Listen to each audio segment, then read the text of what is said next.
So I think the first reading is pretty straightforward. Reach out your hand to either fire or to water. I think I know which one I'd want to reach for. Fire kind of hurts. Before man are life and death, good and evil. So which one are you going to choose? Again, kind of straightforward. I should probably pick life and good and things like that. But Jesus likes to make life a little bit more complicated than that. We've got this really intense gospel reading, and that not only are we not supposed to kill people or commit adultery or all these other things, but we're also supposed to have a certain disposition. It's just really intense. I say to you, whoever is angry with his brother will be liable to judgment. So how do I deal with that? How do I deal with this idea that if you bring your gift to the altar, like we're doing right now in Mass, for instance, and we recall that our brother has something against us, that we have to go and reconcile with our brother?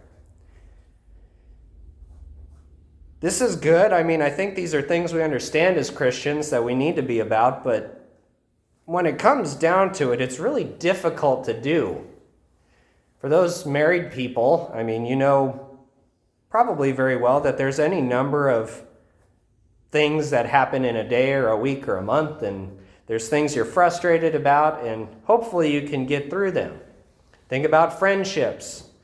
Think about maybe even here at the Newman Center, I just think about living with Father Josh. Sometimes that can be frustrating for probably both of us. But we keep trying to reconcile. We keep trying to work through all of these things. And that's good. We should be. But what about those instances in life where somebody has violated you to the core? And I hope you don't have those experiences, but if you live long enough, you might just experience one. How do I live without being angry at somebody? Because Jesus says here, whoever's angry with his brother will be liable to judgment. So we should reconcile, especially when we know the fault on our end and know how we should fix a relationship or know where we've said too much or not enough or whatever else. But what do you do whenever it's on the other end? Whenever you've been probing the depths of your heart and saying, I mean, I know my fault in all of this. I know what I've done wrong, but what they've done to me is not fair, not right. What do we do then? How do we deal with all this anger that we're not supposed to have? It's funny to me that Jesus says that unless our righteousness surpasses that of the scribes and Pharisees, we will not enter the kingdom of heaven. And then he says all this stuff about anger, and yet the way he talks to the scribes and Pharisees sometimes makes me wonder.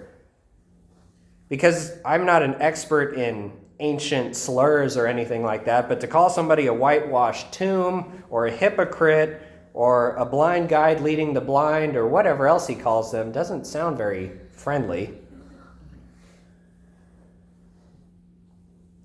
So what do we do? What do we do with all this anger and frustration? I'm going to say that there's basically two paths we can walk on. We've got the path of reconciliation and forgiveness. They're related but different. I think a lot of what Jesus is talking about in this gospel, go reconcile to your brother if you realize you have something against him. That's actually being able to mend this relationship, to fix it, that there's something you can actually do to make things better because you recognize your part in all of this. But again, there are moments in life where I think if we've judged well, hopefully we've judged well, that we can see that there isn't really anything more we can do on our end to mend this relationship. And again, sometimes we've been completely and totally hurt.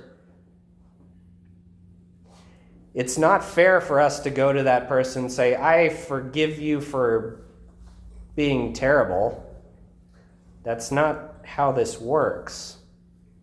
Sure, we need forgiveness, but that doesn't right the wrong. We don't just say, it's okay, you treated me like I was less than human.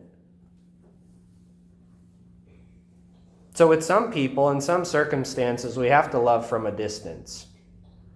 Because I can't be around that person because of how deeply they've betrayed me and my values.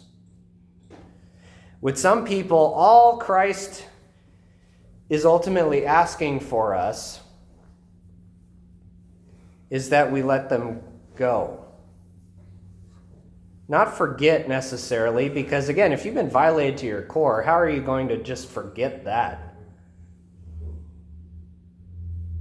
But even for a selfish reason, to say, I've given up my right to judge you, and I give you over completely to the Lord.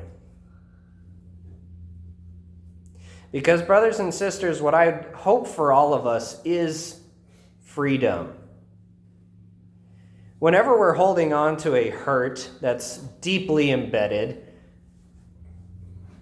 we can't move on to the next step.